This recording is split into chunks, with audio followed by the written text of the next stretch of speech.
Un jour d'été extrêmement chaud dans le centre de l'Angleterre, deux sœurs et leurs copines sont chez elles et elles s'ennuient. C'est les vacances. Elles ont rien à faire, elles ont chaud, elles veulent aller jouer au parc. Seul souci, c'est que la maman des deux sœurs n'est pas d'accord. Elles sont obligées de rester à la maison. Après discussion, les trois filles se mettent d'accord entre elles. Elles vont faire le mur et aller jusqu'au parc pour rejoindre leurs copains et vivre la meilleure après-midi de leurs vacances. Une fois arrivées au parc, les jeunes filles profitent, elles s'amusent à fond, elles rejoignent leurs amis, il y a des jeux d'eau, bref, elles kiffent, elles vivent leur meilleure vie. Sauf qu'au moment de repartir, sur le parking, elles sont abordées par un homme qui est à bord d'une voiture blanche et qui leur explique que c'est la maman des deux jeunes filles qui l'a envoyée pour venir les chercher et les ramener à la maison. La plus jeune des deux sœurs s'approche de la voiture, elle est prête à monter, mais elle est arrêtée par sa grande sœur qui lui dit « Attends, comment ça se fait que maman t'ait envoyé nous chercher alors qu'elle n'est même pas au courant qu'on est dehors ? On a fait le mur pour sortir. » Après avoir dit ça, l'homme qui est à bord de la voiture s'énerve, il agrippe le bras de la petite sœur, il essaye de la faire monter de force. Les deux autres jeunes filles présentes l'attrapent, elles la tirent, elles arrivent à la libérer et les trois jeunes filles rentrent en courant jusque chez elles. Elles ne vont parler de cet incident à personne. En même temps, elles ont fait le mur et elles n'ont pas envie de se faire engueuler. Mais ce qu'elles ne savent pas, c'est que ce jour-là, elles ont échappé à un tueur en série. Qui est cet homme? Qu'est-ce qu'il voulait à ces jeunes filles? C'est ce qu'on va essayer de découvrir ensemble aujourd'hui. Coucou besties, comment ça va? Moi ça va, je suis très contente de vous retrouver aujourd'hui dans une nouvelle vidéo. D'autant plus que l'affaire que je vais aborder avec vous aujourd'hui m'a pas mal obsédée dernièrement. Plus je faisais des recherches, plus j'avais envie d'en savoir plus et j'avais envie de partager ça avec quelqu'un. Donc vous tombez très bien. Pour ceux qui me connaissent pas, moi c'est Shaima et ce que je fais relativement régulièrement, c'est que je m'installe, on se prépare ensemble et je te raconte une histoire de true crime, fait divers, on m'appelle ça comme tu veux. Si cette idée te plaît, je t'invite à t'abonner ici et à me rejoindre aussi sur mes autres réseaux sociaux. Mon nom c'est Spookysha 2.1 sur Instagram et TikTok. Et puis trêve de blabla, on va rentrer tout de suite dans l'histoire du jour. Petit avertissement avant de démarrer, l'histoire du jour traite d'abus et de violences sur des enfants. Donc si ce sont des sujets qui vous dérangent, qui vous triggerent, n'hésitez pas à sortir de cette vidéo, je pense pas qu'elle soit faite pour vous. Et allez regarder une autre vidéo de moi, de préférence. Je vous préviens, j'ai pas encore filmé donc je sais pas, mais j'ai beaucoup de choses à dire sur cette histoire donc je pense qu'elle va être assez longue. Cette fois-ci, on est vraiment parti. L'histoire d'aujourd'hui prend place en Angleterre, chez nos voisins anglais, nos voisins qu'on adore détester. L'Angleterre, ce beau pays avec des paysages à couper le souffle. Et aujourd'hui, on part du côté de la deuxième capitale du pays, dans le centre de l'île, du côté de Birmingham. Enfin, on part pas exactement à Birmingham-ville, on part dans une région qui est à une quarantaine de kilomètres au nord de Birmingham et qui s'appelle Cannock Chase. Cannock Chase, c'est une région un peu rurale, c'est une région très boisée et si on en croit la description qui est faite sur le site de l'Office du tourisme, Cannock Chase est l'un des plus beaux paysages d'Angleterre, au cœur du Staffordshire et du joyau des West Midlands. Bien connue et appréciée pour ses paysages, sa faune et sa riche histoire, elle offre de superbes promenades à pied, à vélo et à cheval dans un cadre tranquille et paisible. Donc vous l'aurez compris, c'est une zone qui est tranquille et paisible. D'ailleurs, petite parenthèse sur Cannock Chase et sur cette région-là, j'ai appris pendant mes recherches que c'est une zone qui est plutôt connue en Angleterre et partout dans le monde finalement comme étant un endroit qui est un peu surnaturel, enfin qui est habité par des fantômes, des esprits, des trucs comme ça. Et plusieurs personnes ont déjà témoigné avoir vécu des expériences bizarres avec des enfants aux yeux noirs. Moi, je crois pas forcément à ce genre d'affaires, mais voilà, il y a des espèces de camps d'urbex, enfin de camping dans la forêt qui s'organise assez régulièrement dans ce coin. Donc si ça vous intéresse et que vous aimez bien ce genre de trucs, la paranormaux, etc., je vous invite à regarder du côté de Cannock Chase.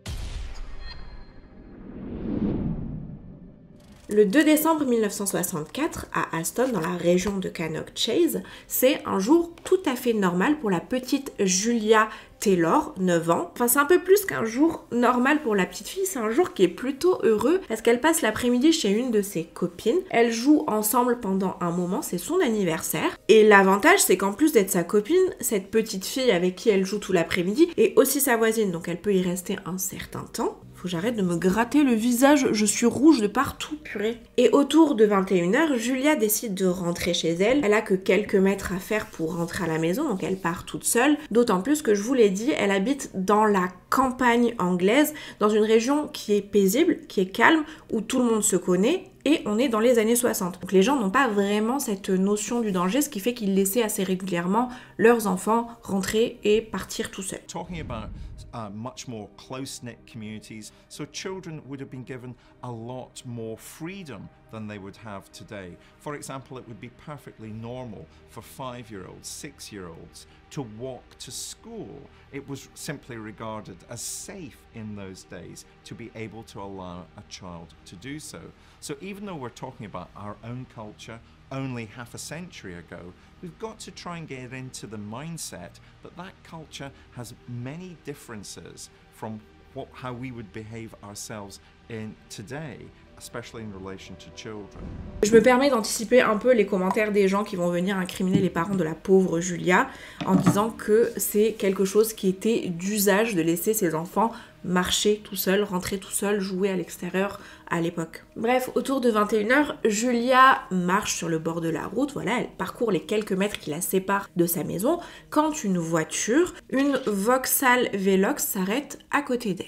À son bord, il y a un monsieur qui se présente à elle comme étant son oncle, oncle Len, et qui lui explique qu'il est venu la chercher parce que sa maman l'a envoyé la récupérer. Elle savait qu'elle allait sortir de chez sa copine pour l'emmener avec lui chez sa tante afin d'ouvrir des cadeaux de Noël un peu en avance. On est au mois de décembre, il n'y a rien de trop bizarre à ça. Lorsque Julia entend ça, elle est refaite. Elle est super contente. On parle d'une petite fille de 9 ans qui vient de passer une après-midi de rêve chez sa copine et qui est récupérée par son oncle, oncle Len, pour aller ouvrir des cadeaux de Noël. C'est littéralement le rêve de tous les enfants. La petite fille embarque dans la voiture d'oncle Len, les deux discutent ensemble, voilà, ça se passe assez bien.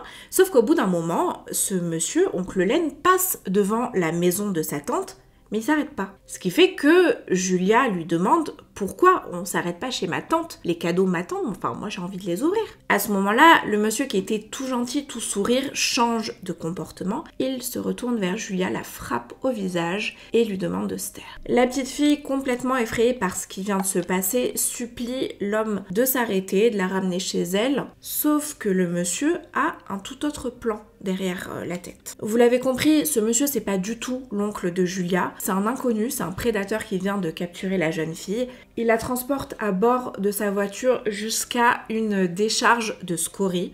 Juste pour info, la scorie, je ne savais pas ce que c'était moi non plus, c'est le déchet en fait qui est extrait lors de la fusion de certains minerais et à ce moment-là, ce monsieur l'emmène dans une décharge de scorie. Une fois arrivé dans la décharge, l'homme abuse de la petite Julia, il va faire ça pendant un certain temps, puis il se saisit d'un câble métallique qu'il avait dans sa voiture, le passe autour du cou de la petite fille, le serre jusqu'à ce qu'elle tombe inconsciente. Après ça, l'homme reprend sa route, puis arrivé au bord d'un chemin, il se saisit du corps de la petite fille toujours inanimée et le jette dans un fossé. Now, I'm going to use the word abducted quite a lot in this particular story because we're not talking about a child being snatched. We're talking about a girl or a series of girls being persuaded to get into a car. So that also tells us something about the perpetrator. He's going to be able to convince people to get into his car by a variety of different ruses, a variety of different tricks.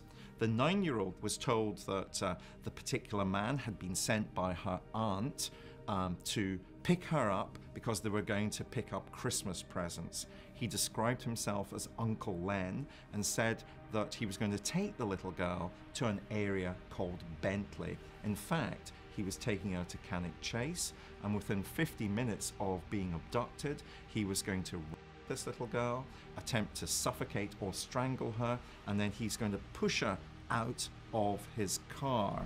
Une cinquantaine de minutes plus tard, un cycliste qui s'entraîne sur les routes départementales de Cannock Chase entend ce qui lui semble être le bruit d'un animal qui vient de se faire percuter, un animal qui est en train d'agoniser. Donc il prend la décision de s'arrêter, il dépose son vélo, il part à la recherche de l'animal et au bout de quelques minutes, il se rend compte que c'est pas du tout un animal, mais c'est un enfant, une petite fille, Julia, qui est en train d'agoniser et qui lutte pour survivre. Ce cycliste qui n'écoute que sa bravoure et son grand cœur, récupère l'enfant. Il la prend dans ses bras, court sur la route et arrête la première voiture qui arrive. C'est une camionnette blanche. Il monte dans la voiture et ordonne à son conducteur de les conduire jusqu'à l'hôpital.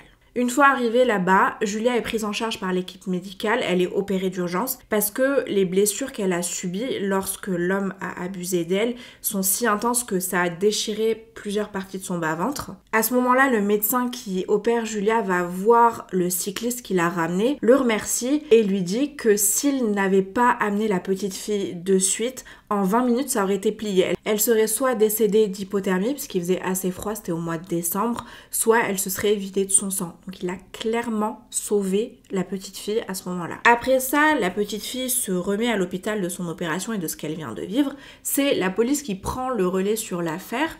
Il l'interroge, sauf que au moment où elle doit donner les informations sur ce qui lui est arrivé, elle raconte ce que je vous ai raconté, mais elle sait pas vraiment donner trop d'informations sur l'homme qui lui a fait ça, et elle est hyper choquée de ce qui lui est arrivé, ce qui fait qu'elle fait que pleurer finalement. Elle arrive tout de même à donner une description de l'homme. Le policier qui la reçoit note toutes les caractéristiques qu'elle lui donne, sauf qu'à ce moment-là, le portrait robot n'existe pas. Donc il va noter par exemple que l'homme était brun, mais pour moi par exemple le brun, un châtain, je vais dire qu'il est brun, mais pour quelqu'un d'autre, quelqu'un qui est châtain, il va directement le définir comme étant châtain.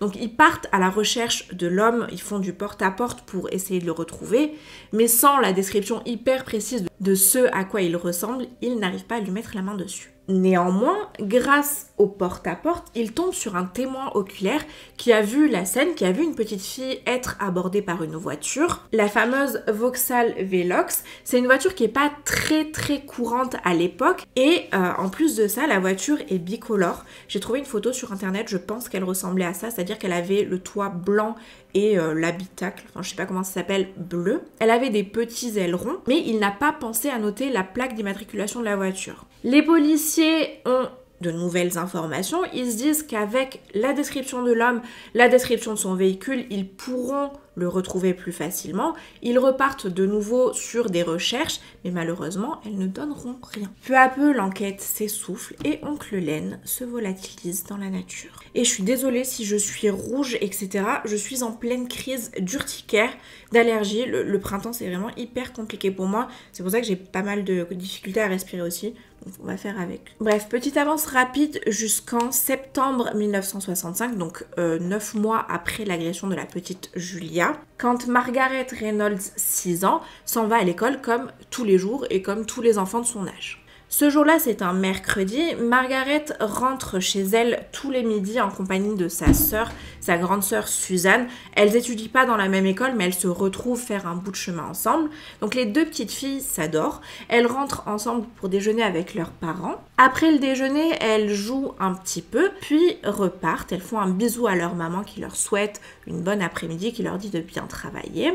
Elles font un bout de chemin ensemble et arrivées au bout de Clifton Road, les deux petites filles se séparent. Suzanne part d'un côté pour aller dans son école et Margaret de l'autre. Dans l'après-midi, les parents de Margaret reçoivent un coup de fil qui leur demande pourquoi Margaret n'est pas venue à l'école cet après-midi. En entendant ça, les parents sont très surpris. Ils ont laissé Margaret repartir à l'école avec sa sœur et sa sœur est bien arrivée à l'école.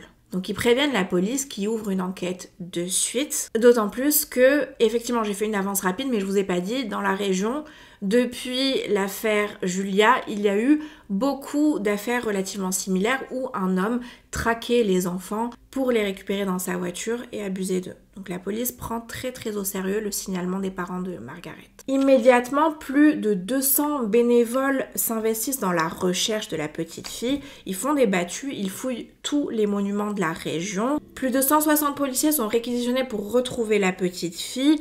Plus de 25 000 maisons sont interrogées et fouillées. Un journal local, le Birmingham Evening Mail, imprime plus de 200 affiches, des appels à témoins montrant la petite fille, la petite Margaret, dans la tenue dans laquelle elle a disparu. Ces affiches sont distribuées partout dans la région et malgré ça, on va rien retrouver. Les policiers arrivent tout de même à récolter des témoignages faisant état d'un homme blanc qui se baladeraient en voiture dans le coin afin de récupérer des petites filles prépubères et abuser d'elles. L'enquête se poursuit et l'inquiétude grandit dans la région quand 3 mois plus tard, à Walsall, pas très loin de Aston, Diana Joy Trift, 5 ans, disparaît dans les mêmes conditions que Margaret. La toute dernière fois où la fillette a été vue, c'est le 30 décembre sur Chapel Street autour de 14h, alors qu'elle partait de chez sa grand-mère pour rentrer chez elle. Elle a salué son grand frère Terence sur le perron de la porte, puis a quitté les lieux. Elle est rentrée toute seule, mais je vous l'ai dit, on est dans un village, tout le monde se connaît, tout le monde se fait confiance, et au-delà de ça, le trajet qu'elle avait à faire, j'ai regardé sur Google Maps, il y a littéralement 5 minutes. Elle allait au bout de la rue. Au moment de sa disparition, la petite fille portait un sac à main rose avec une lanière blanche qu'elle avait reçue quelques jours auparavant comme cadeau de Noël. En voyant qu'elle ne rentre pas, les parents de Diana, accompagnés de la grand-mère, partent à sa recherche dans le coin. Ils sillonnent le village et à 19h, ils donnent l'alerte à la police. Ils n'arrivent pas à remettre la main sur la petite fille. Le soir même, plus de 2000 personnes se mobilisent. Ils fouillent les alentours, les environs, les forêts, le village, partout, mais aucune trace de la petite Diana. L'enlèvement s'étant passé en plein après-midi, il y a des témoins, la police arrive à refaire une portion du chemin de la petite fille et la toute dernière personne qui l'a vue, c'est pas très loin de la laverie, à quelques mètres de chez elle. Plus de 500 agents de police et militaires sont dépêchés sur place afin de retrouver la petite fille. Toutes les maisons abandonnées, les monuments, les étangs de la région sont fouillés. Plus de 6000 maisons sont interrogés. Les policiers font du porte-à-porte pour essayer de trouver des informations sur la petite fille et encore une fois, ça ne donne pas grand-chose. Tout ça, là, les recherches, l'enquête, ça va durer jusqu'au 13 janvier 1966, donc à peu près 2 semaines après la disparition de la petite Diana, quand un chasseur qui était en train de chasser contacte la police après avoir trouvé ce qui ressemblait selon lui à une poupée inanimée derrière des buissons. Cette dépouille-là, vous l'avez très certainement compris, c'est celle de Diana, et juste à quelques mètres d'elle, les policiers retrouvent la dépouille de Margaret. Le corps de Margaret est fortement décomposée, voilà, elle est décédée depuis plus longtemps que Diana. Ils retrouvent que ses vêtements sur elle, ce qui veut dire que c'est assez compliqué pour eux de faire une autopsie, mais vu la disposition des corps, la proximité entre les deux petites filles, ils supposent que les deux affaires sont liées et se disent qu'en découvrant ce qui est arrivé à Diana, ils sauront dire ce qui est également arrivé à Margaret. À ce moment-là, ils font également le lien avec la petite fille survivante, Julia Taylor, dont je vous ai parlé au début de l'affaire. Ils se disent donc qu'il y a très certainement un fou qui rôde dans les environs à la recherche de petites filles. L'autopsie montrera que la petite Diana a été abusée. Ils retrouvent le de son agresseur sur elle, puis elle a été étranglée avec la capuche de son propre anorak, celui qu'elle portait au moment de sa disparition. Lors de la conférence de presse tenue le 14 janvier, le chef adjoint de la police de Staffordshire, Thomas Lockley, a informé les médias qu'ils étaient en train de traquer un tueur d'enfants qui pourrait très certainement sévir à nouveau. L'affaire est prise au sérieux en Angleterre, elle est assez médiatisée à l'époque et des enquêteurs chevronnés très expérimentés sont envoyés sur Cannock Chase pour essayer de faire avancer toute cette histoire. Les enquêteurs en charge de l'affaire travaillent sans relâche, ils travaillent 14 heures par jour pour essayer de faire la lumière sur tout ça. Ils vont également mettre en place un espèce de système de fiches qui leur permet de noter toutes les informations sur toutes les personnes de la région et notamment sur les hommes qui ont un passif en rapport avec des agressions sexuelles. Grâce à ce système de fiches, ils arrivent à isoler 12 suspects. Ils arrivent également à créer un portrait robot. C'est d'ailleurs l'une des premières fois où le portrait robot est utilisé, le portrait robot en composite. Et dans les 12 suspects, il y a également le chasseur qui a retrouvé le corps de la petite fille. Ces 12 hommes sont interrogés et ils ont tous un alibi, ce qui fait qu'à la fin de leur interrogatoire, ils sont tous éliminés, il n'y a plus de suspects. Malgré leurs efforts acharnés et leurs recherches minutieuses, les enquêteurs n'arrivent pas à identifier l'auteur des faits. L'enquête se poursuit jusqu'en août 1966 quand Jane Taylor, 10 ans, disparaît alors qu'elle était en train de faire du vélo, toujours dans la région de Cannock Chase. Les policiers relient la disparition de Jane à ce qui est arrivé aux autres petites filles, mais ils n'arrivent pas à mettre la main sur l'homme. C'est ainsi que naît le surnom de cette affaire, à savoir les Cannock Chase Murder. Le climat dans la région devient hyper anxiogène, en même temps c'est compréhensible, il y a un tueur en série qui sévit dans la région, les parents ont peur, tout le monde se méfie des uns des autres. Les enfants ne jouent plus dehors, d'autant plus qu'à ce moment-là, le mot tueur en série n'existe même pas, enfin c'est un concept qui n'existe pas, donc imaginez juste la frustration et le désespoir des gens du côté de Cannock Chase dans les années 60. Malgré leurs échecs, les policiers continuent à travailler sans relâche pour retrouver ce monsieur. Le chef de la police met en place un espèce de plan, un plan d'arrêt, enfin il appelle ça un plan d'arrêt, qui permet de boucler la région, de boucler toutes les routes principales et secondaires de tout Cannock Chase en moins de 20 minutes dès que l'alerte est donnée. Finalement, pendant plusieurs mois, il ne va pas y avoir de nouvelles disparitions dans la région et de nouveau, l'enquête s'essouffle, ça devient un cold case. Le 19 août 1967, c'est une après-midi d'été, il fait super chaud à Walsall, dans la région de Cannock Chase, et Christine Darby, 7 ans, s'amuse à l'extérieur avec ses copains. C'est l'après-repas, tous les adultes sont en train de faire la sieste et les enfants se rafraîchissent, ils s'amusent comme ils peuvent, en plus de ça c'est les vacances, donc ils profitent à fond. Autour de 14h30 sur Camden Street, une voiture s'arrête au niveau des enfants. À l'intérieur, il y a un homme qui les interpelle. Il est super friendly avec les enfants et il leur demande tout simplement son chemin. Il est un peu perdu. Les enfants sont ravis de pouvoir aider l'homme.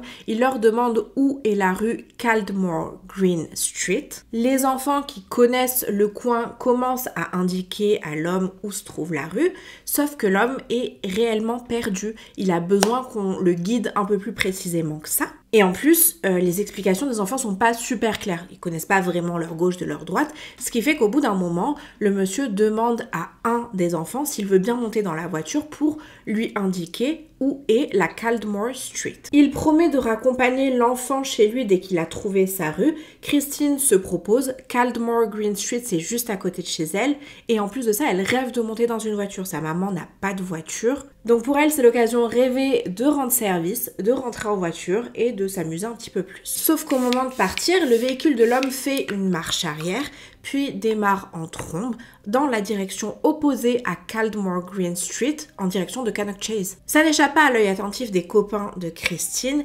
qui, affolés, se rendent en courant jusqu'à la maison de la maman de Christine et la préviennent de ce qui vient d'arriver. Madame Darby, qui est au courant de ce qui se passe dans la région depuis plusieurs années maintenant, comprend ce qui vient de se passer. Elle aussi se jette à l'extérieur de chez elle et se dirige en courant jusqu'à la cabine téléphonique la plus proche pour prévenir la police. Immédiatement, le plan d'arrêt dont je vous ai parlé auparavant est déployé. Toutes les routes principales et secondaires menant et sortant de Cannock Chase sont bouclées par la police et les témoins de l'enlèvement sont entendus. D'après les informations qu'il récolte, on arrive à avoir une description précise de l'homme.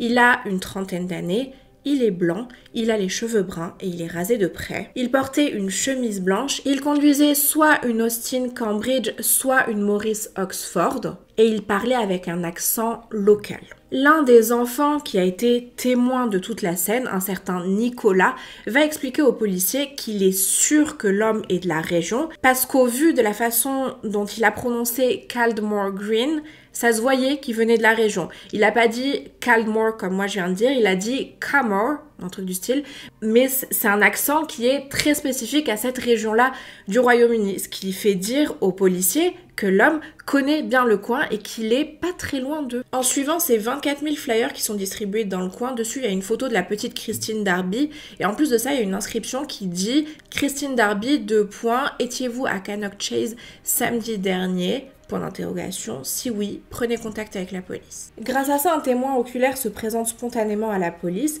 Il explique avoir croisé la voiture qui a été décrite, à savoir la A55, rouler en direction de Cannock Chase autour de 15h avec une petite fille sur le siège passager qui était brune et qui correspond complètement au descriptif qui a été fait de Christine. Dès le lendemain, soit le 20 août, des policiers se rendent du côté de Cannock Chase, dans la région où ont été retrouvés les corps de Margaret et Diana, pour fouiller la forêt et voir s'ils retrouvent quelque chose en rapport avec la petite fille. Les fouilles s'organisent, il y a plus de 300 policiers qui sont appelés à fouiller une forêt de 85 000 mètres carrés, une forêt très dense avec beaucoup de sapins.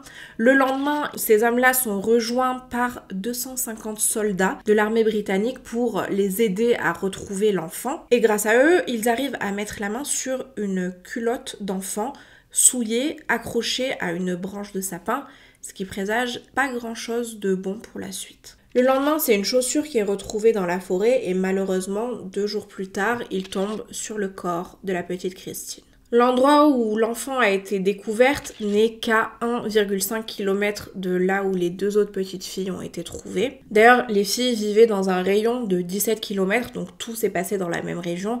Et au moment de sa découverte, Christine était dénudée et sous un tas de fougères. Je vous préviens, la suite est un peu graphique. Je vais vous décrire comment l'enfant a été retrouvé de façon un peu plus précise. Christine était allongée sur le dos. Je vous l'ai dit, elle était nue sur la partie inférieure de son corps, donc ses parties intimes notamment. Elle avait les bras écartés, les jambes également écartées, les genoux relevés sur sa poitrine et il y avait du sang en fait autour d'elle. Les aiguilles de pain retrouvées sur son corps montrent qu'elle a été abusée à l'endroit où elle a été retrouvée et elle avait des traces d'hémorragie pétéchiale donc au niveau de la bouche, du visage et du cou, ce qui montre qu'elle a très certainement été étouffée. Son pantalon est retrouvé à quelques mètres plus loin et de ce qui est dit, l'enfant a beaucoup souffert avant de décéder. L'analyse des larves présentes dans ses narines et sa bouche montre que l'enfant était décédé depuis au moins 2 ou 3 jours au moment où elle a été retrouvée. Et je suis désolée, ouais, c'est un peu intense ce que je vous raconte là, mais c'est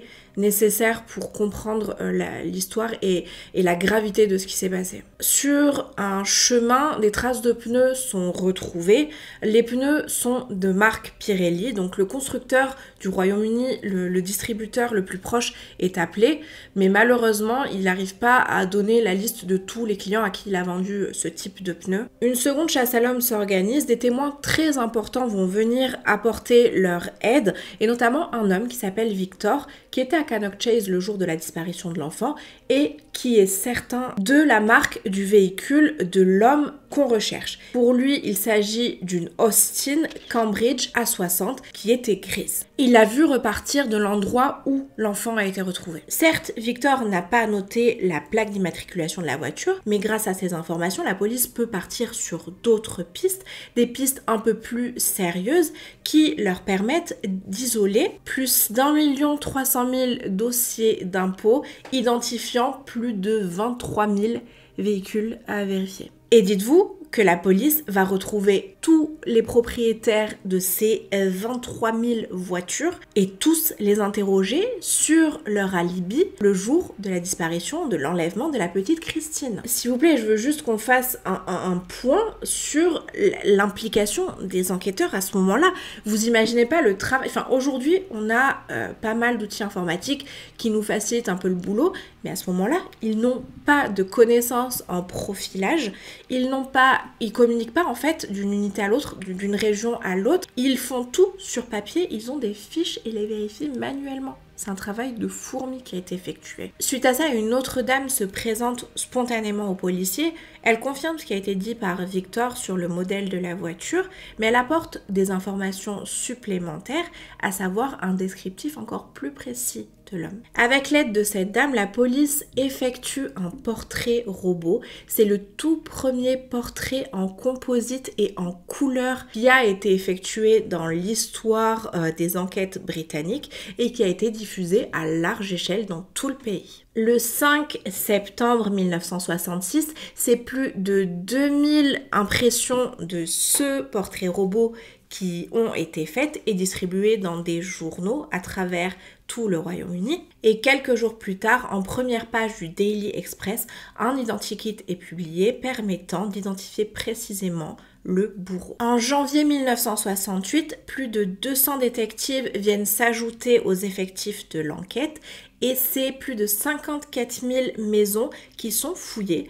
Tous les hommes âgés entre 21 et 50 ans doivent remplir un papier décrivant précisément tout ce qu'ils ont fait au moment de la disparition de Christine Darby. Sur ce document, les hommes doivent également mettre leur alibi pour la disparition des 2 autres petites filles et mettre le nom et le numéro de toutes les personnes qui peuvent corroborer leurs alibis. Et je réitère ce que j'ai dit juste avant, le travail de la police dans cette affaire est juste spectaculaire. Vous n'imaginez pas tous les moyens mis en œuvre pour essayer de découvrir ce qui s'est passé et ce qui est arrivé à ces petites filles. Je trouve ça dingue personnellement. Parce que souvent on parle des victimes, on parle des familles des victimes, des agresseurs. Quand on parle de la police, c'est pour souligner généralement ce qui a été mal fait dans une enquête. C'est rare de voir que certaines affaires, les choses sont très bien faites et malgré ça, on n'arrive pas à trouver la personne qui a fait ça et ça doit être hyper frustrant. Au printemps 1968, toutes les fiches des hommes ont été exploitées, toutes les pistes ont été vérifiées et ils ne trouvent toujours pas leur suspect.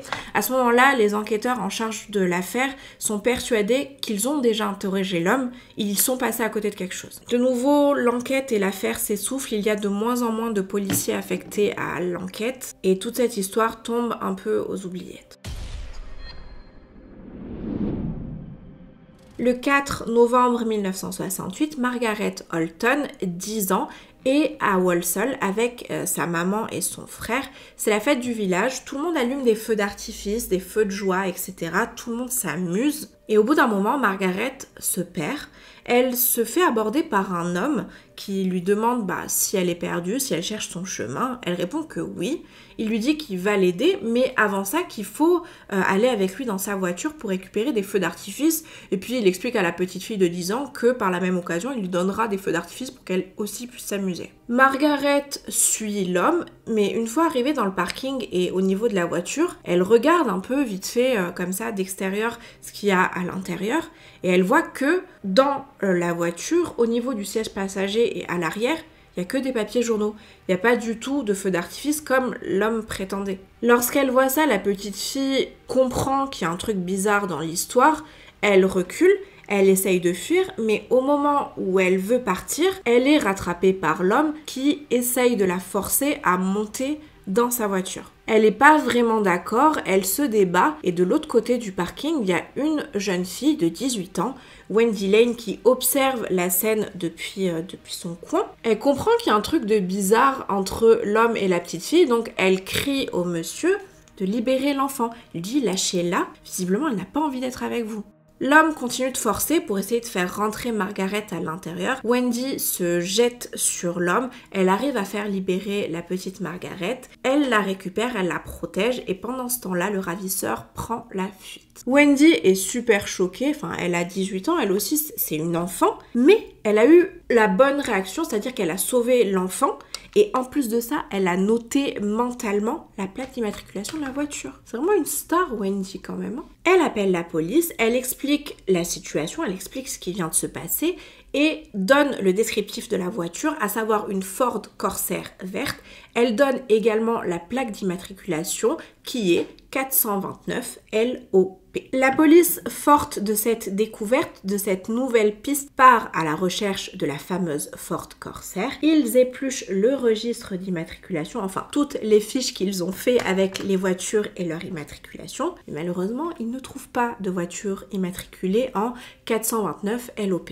Ils n'en démordent pas, ils se déchauffent pas, ils continuent de chercher et ils se disent, Wendy, certes, elle a noté mentalement, elle s'est rappelée de la plaque d'immatriculation, mais il y a peut-être une possibilité qu'elle se soit trompée en notant les chiffres dans sa tête et qu'elle ait inversé les chiffres. Rebelote, ils ressortent toutes les fiches et cette fois-ci, ils tombent sur une voiture, une Ford Corsair verte et crème qui est immatriculée 492 LOP. Ils tiennent quelque chose de très très sérieux. Ce véhicule appartient à un habitant de la région, un homme de 39 ans qui s'appelle Raymond Leslie Morris, qui habite à Walsall, juste en face du commissariat. Dès le lendemain matin, Raymond Morris est interpellé chez lui. Il comprend pas pourquoi on vient l'arrêter. Il est même pas au courant qu'il y a eu une tentative d'enlèvement la veille. Il était chez lui, il était avec sa femme. Il voit pas pourquoi la police veut l'interroger. Pauvre chou. Durant l'interrogatoire,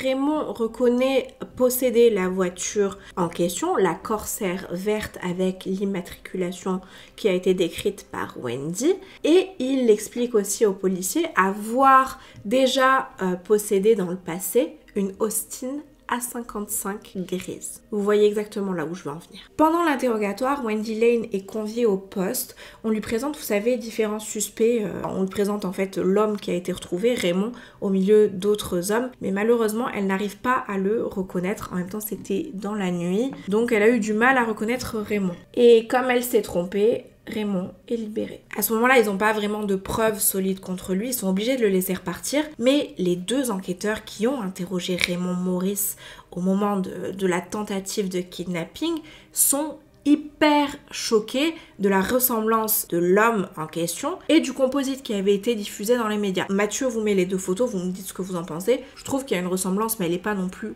aussi frappante que ça. Mais le fait qu'il ressemble au composite et qu'il a déjà possédé une Austin 55 au moment exact où il y a eu un enlèvement dans cette voiture, ça fait tilt dans la tête des enquêteurs. Ils en parlent à leurs supérieurs qui décide d'orienter l'enquête sur cet homme, sur Raymond Morris. Avec la bénédiction du chef, il découvre que pendant l'enquête, entre 1964 et 1968, Raymond Morris a été interrogé pas moins de 4 fois et il a été considéré plusieurs fois comme un suspect sérieux, mais à chaque fois il avait un alibi. Un alibi qui a été donné par sa femme. Lors de la vérification de ses alibis, quand il a dit qu'il était en train de travailler, on retrouve ses fiches de pointage à l'usine et on découvre qu'en fait, monsieur avait dépointé à chaque fois où une disparition avait lieu. Ses reçus d'essence le placent dans la zone géographique des meurtres et on s'entend tous pour dire que ça fait quand même beaucoup de coïncidences. Cette fois-ci, c'est bon, ils ont des preuves solides contre Raymond Morris, les policiers tiennent leur homme et c'est ainsi qu'il est interpellé le 15 novembre 1968. Pour vous présenter un peu Raymond Morris, c'est un homme du coin. Il est né à Walsall, donc dans la région de Cannock Chase, le 13 août 1929, ce qui fait de lui un lion pour mon plus grand désespoir, parce que moi aussi je suis lion. Il a toujours vécu à Walsall, il a un QI de 120, donc ce qui fait de lui quelqu'un qui est un peu au-dessus de la moyenne, mais c'est pas non plus un génie. En 1951, il se marie avec une femme qui s'appelle Muriel, c'est la fille des voisins. Ensemble, le couple aura 2 fils, et lorsqu'on interroge la première épouse de Raymond, elle le décrit comme étant quelqu'un très porté sur la chose. Il avait des envies intimes, des envies sexuelles très intenses et tout le temps. Il avait besoin d'exprimer sa dominance dans sa vie intime et aussi dans son foyer, ce qui fait que c'est un papa un peu violent et un mari violent aussi. Au niveau du travail, ça se passe super bien. Il travaille à l'usine, il est contremaître, mais en 1963, sa femme découvre qu'il la trompe et elle décide de le quitter. Suite à leur divorce, Raymond Morris est condamné à payer une pension alimentaire à son ex-femme pour élever ses 2 enfants. Sauf qu'il n'a jamais voulu vraiment lui donner si, en échange, elle n'avait pas des rapports sexuels avec lui. Voilà, ça vous montre un peu comment est ce personnage. À l'âge de 35 ans, Raymond Morris se remarie avec une autre jeune femme, une femme de 21 ans, qui elle s'appelle Carole. 2 ans après son mariage avec Carole, Raymond Morris se fait remarquer par la police puisqu'il est arrêté après avoir photographié 2 petites filles devant l'usine où il travaille dans des positions intimes, des positions très suggestives. Enfin, il les a contraintes à se mettre dans ces positions-là. Elles l'ont dit à leurs parents en rentrant, la police l'a arrêté, sauf qu'à ce moment-là, il n'y avait pas vraiment de preuves contre lui, ce qui fait qu'il y a eu un non-lieu.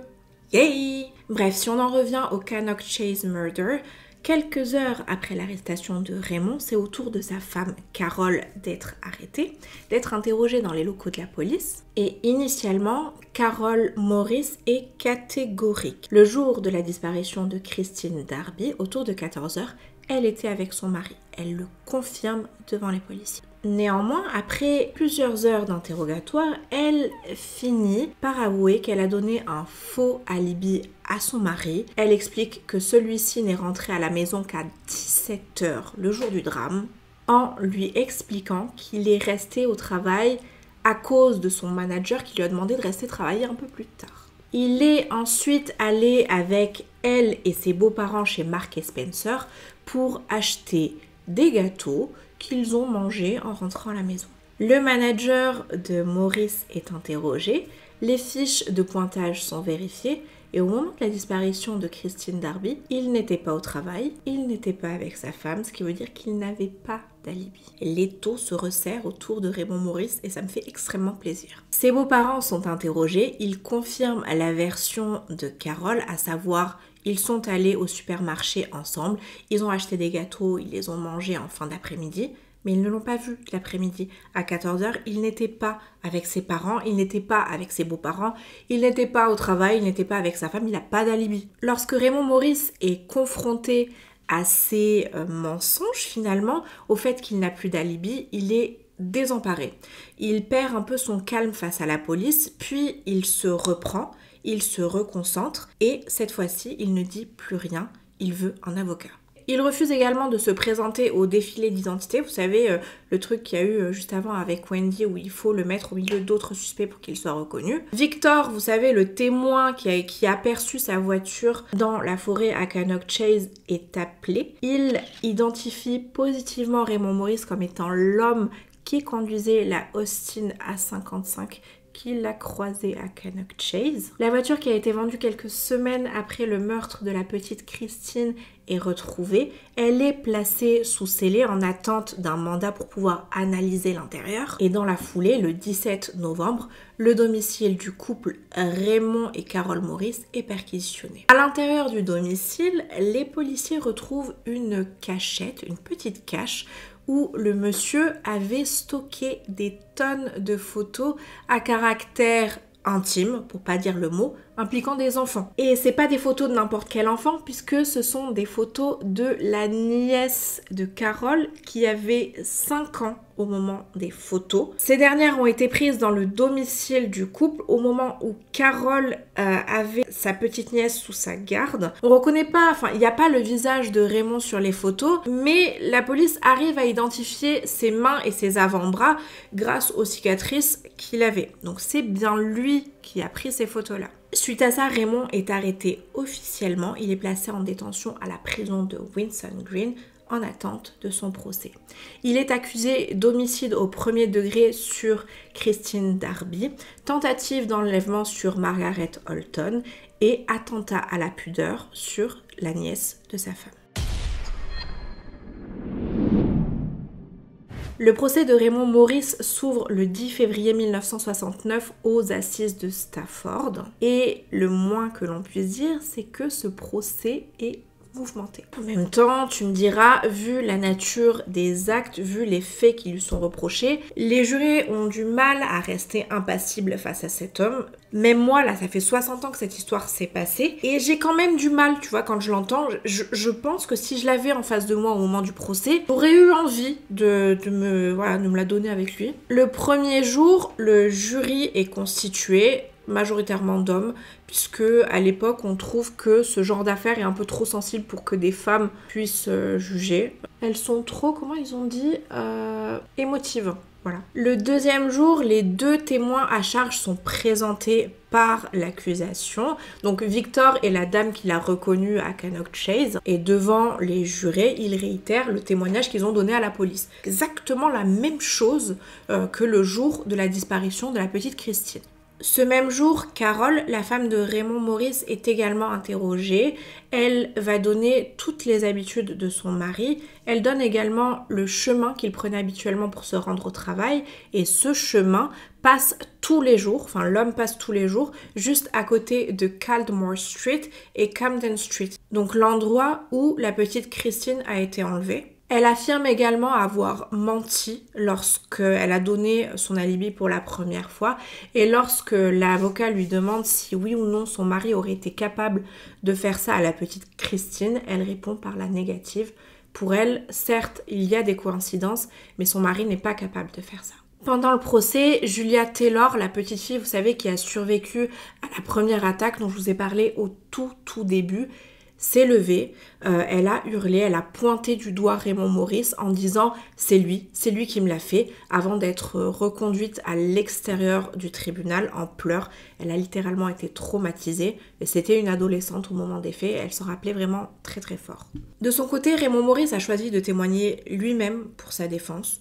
Je suis pas sûre que ce soit la meilleure idée qu'il ait eue, mais bon, soit, c'est un choix. Durant son témoignage qui durera 5 heures, il niera avoir connu ou déjà rencontré la petite Christine Darby. Il n'est jamais allé du côté de Camden Street le jour de la disparition. Et il explique que sa femme, si elle a changé de témoignage, si elle ne lui a plus fourni d'alibi, c'est tout simplement parce que la police l'a contrainte et forcée à changer de témoignage. Pour lui, la police voulait boucler cette affaire qui durait depuis plus de 4 ans et vu qu'il n'avait pas de suspect, c'est tombé sur lui.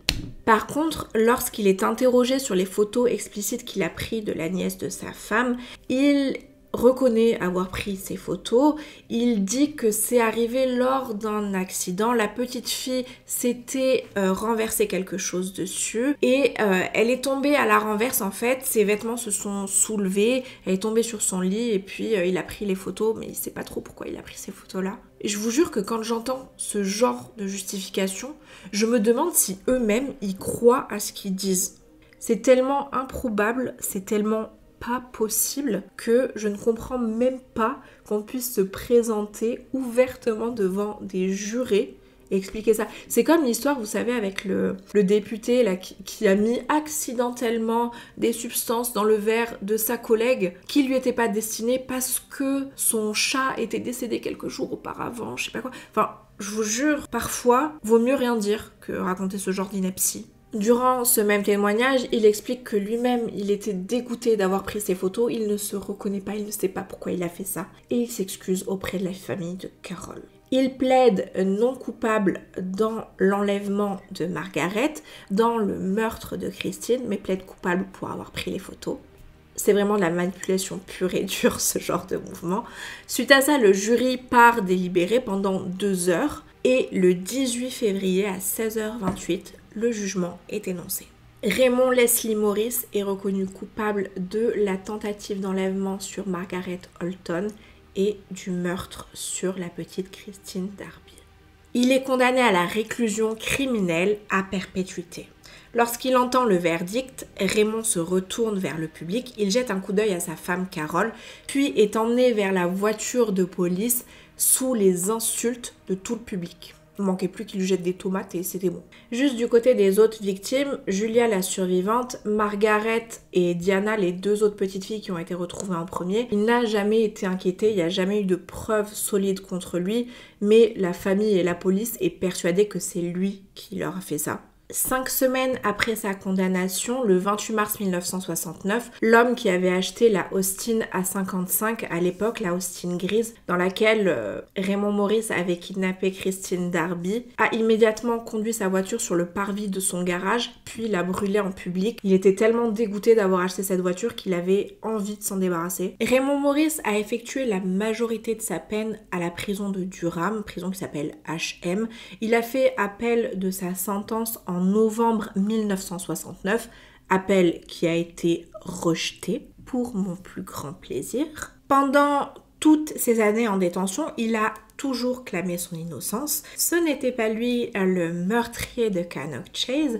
En novembre 2010, il a essayé de faire annuler sa condamnation, mais ça a été rejeté. Ça a été rejeté. Peu de temps après, Raymond Morris a confié son intention de transférer son affaire devant la Cour européenne des droits de l'homme. Il a ensuite abandonné son projet. Le 11 mars 2014, Raymond Morris est décédé de cause naturelle à l'âge de 84 ans après avoir passé 45 ans derrière les barreaux. Comme je vous l'ai dit, Raymond Morris n'a jamais admis sa culpabilité dans l'affaire des meurtres de Cannock Chase et il n'a jamais présenté aucun remords. Bon, les gars, si vous en êtes arrivés jusqu'à la fin de cette affaire, déjà merci beaucoup parce que ça a été très très long. Si je dois conclure, je dirais que c'est une des enquêtes les plus éprouvantes et les plus laborieuses que la Grande-Bretagne ait connue, même jusqu'à ce jour. Plus de 39 000 foyers ont été sondés en porte-à-porte par les enquêteurs, 80 000 personnes ont été interrogées, plus d'1 million de formulaires de voitures ont été écrits et vérifiés par les enquêteurs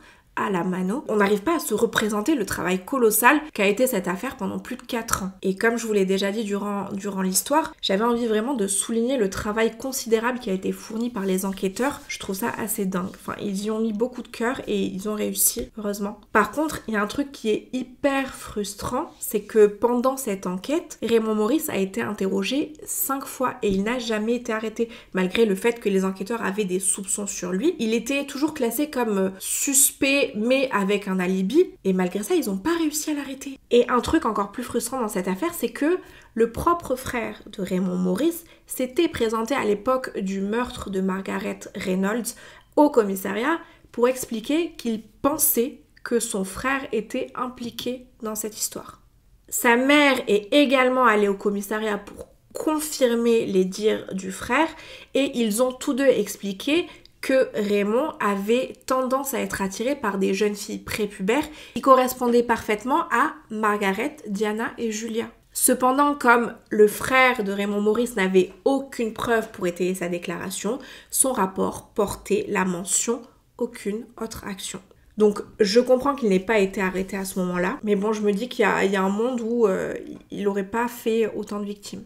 Bref, je serais ravie d'avoir votre avis sur cette affaire. J'ai beaucoup aimé faire des recherches sur cette affaire. J'ai pas compris pourquoi elle n'a pas été documentée avant. Donc j'attends de lire vos retours avec impatience. Sinon, à part ça, je suis un peu désolée. Genre, je pense que j'ai un peu galéré là sur la fin de l'histoire.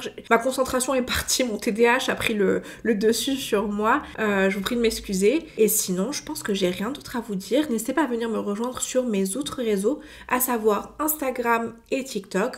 Mon nom c'est SpookyChat 2.1, je suis un peu plus active là-bas. Et puis sinon on s'attrape sur la prochaine vidéo.